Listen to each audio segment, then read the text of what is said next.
बच्चों, आज हम बंगाल में अंग्रेजी साम्राज्य की स्थापना के अगले चरण में नवाब और अंग्रेजों के मध्य युद्ध की परिस्थितियों के बारे में चर्चा करेंगे। जैसा कि हमने देखा, नवाब के विरुद्ध उसके स्वयं के कुछ सेना नायक और हिंदू व्यापारी, बंगाल के स्थानीय व्यापारी जिनके हित भी अंग्रेजों से मेल खा रहे थे, वे नवाब के प्रभाव को समाप्त करना चाहते थे।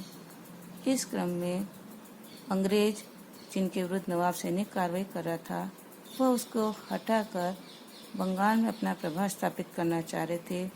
अतः उन्होंने स्थानीय परिस्थितियों का लाभ उठा करके नवाब के विरुद्ध षड्यंत्र करने का प्रयास किया। कहा जाता है कि नवाब के 4 सेना नायकों में से 3 सेना नायक जो थे, वे भी नवाब से असंतुष्ट थे। जगत सेठ, राय दुर्लभ जो थे धनी व्यापारी, उनके माध्यम से अंग्रेजों ने षड्यंत्र करना प्रारंभ किया।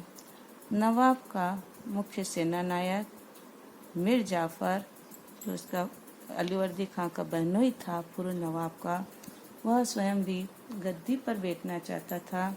इसलिए उसने अंग्रेजों के साथ मिल करके एक षड्यंत्र किया और इस षड्यंत्र के द्वारा जून 1757 में यह षड्यंत्र हुआ था।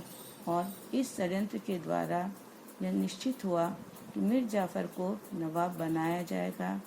मीर जाफर ने यह आश्वासन दिया कि वह अपनी सेना के साथ युद्ध में भाग नहीं लेगा और यह तय हुआ कि कलकत्ता के विनाश की क्षतिपूर्ति के रूप में मीर जाफर अंग्रेज कंपनी को धन देगा तथा कलकत्ता के हिंदू व्यापारियों को भी इससे धन प्राप्त होगा।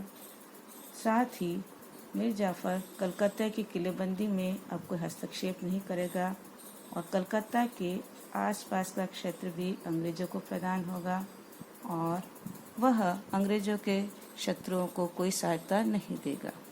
कहा जाता है कि इस समय जो सेठ अमीरचंद जो था, उसने नवाब के साथ मीर जाफर के साथ मिलकर के नवाब के विरुद्ध षड्यंत्र करने की वह मुख्य भूमिका निभा रहा था। अतः कहा जाता है कि यह तय हुआ कि अमीरचंद को 30,000 पाउंड या 30 लाख रुपए प्रदान किए जाएंगे। वह यह षड्यंत्र कराने में अंग्रेजों और मीर जाफर आदि के बीच में सहायता कर रहा था इसलिए। लेकिन बाद में उसने यह मांग की कि मुझे नवाब के कोष का 5% और भाग मिलना चाहिए, नहीं तो मैं इस षड्यंत्र की जानकारी नवाब को दे दूंगा। तब क्लाइव ने क्या किया कि 2 संधि पत्र बनाए। एक असली संधि पत्र सफ़ेद कागज पर था, जिसमें अमीरचंद की को जो धन देने का आश्वासन का कोई उल्लेख नहीं था, अतिरिक्त धन देने के मांग का कोई उल्लेख नहीं था। लेकिन दूसरा जाली संधि पत्र जो लाल कागज का था, जिसपे अमीरचंद की द्वारा जो मांग की गई थी उसको पूरा करने का आश्वासन था। वाटसन अंग्रेज अधिकारी जो था, उसने इस जाली संधि पत्र पर हस्ताक्षर करने से इनकार कर दिया। तब क्लाइव ने उस पर स्वयं वाटसन की जाली हस्ताक्षर कर वह संधि पत्र अमीरचंद को दिखाकर उस समय उसे संतुष्ट कर दिया। प्लासी का युद्ध। इसके बाद जब अंग्रेजों का षड्यंत्र पूरा हो गया तो क्लाइव ने नवाब सिराजुद्दौला पर अलीनगर की संधि को तोड़ने का दोषारोपण किया और नवाब की ओर से इस दोषारोपण का उत्तर मिलने से पहले ही वह अपनी सेना के साथ में राजधानी की ओर कूच कर गया। कालांतर में उसने कटवा पर भी अधिकार कर लिया। जब नवाब को इसकी सूचना मिली, वह भी अपनी सेना सहित युद्ध के लिए प्रस्थान करता है। अंग्रेजी सेना राय के नेतृत्व में प्लासी के मैदान में पहुंच गई और नवाब भी अपनी सेना के साथ वहां आ पहुंचा। नवाब के सेना में लगभग 50,000 सैनिक थे, जबकि क्लाइव के पास में उसकी सेना में 800 यूरोपियन और लगभग 2200 भारतीय सैनिक थे।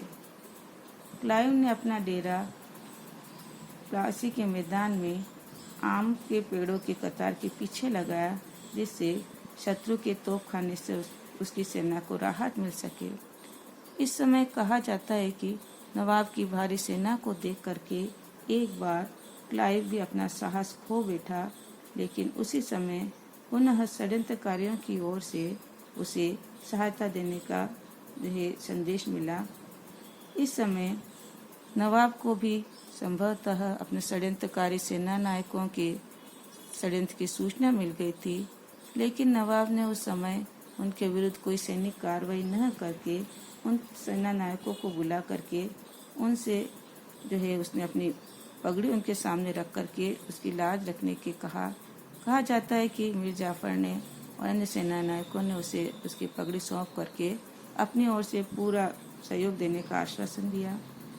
23 जून 1757 को दोनों सेनाओं के बीच में युद्ध हुआ।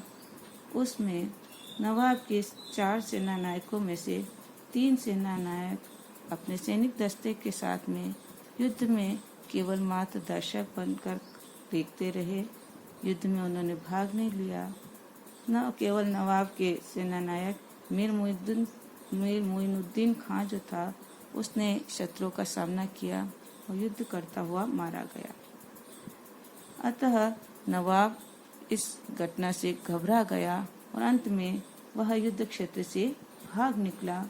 वह पहले राजमहल की ओर भागा, उसके बाद वह राजधानी मुर्शिदाबाद से पटना की ओर भाग रहा था। तब उसे बंदी बना लिया गया और 28 जून 1757 को अंग्रेजों ने मीर जाफर को बंगाल का नवाब घोषित कर दिया।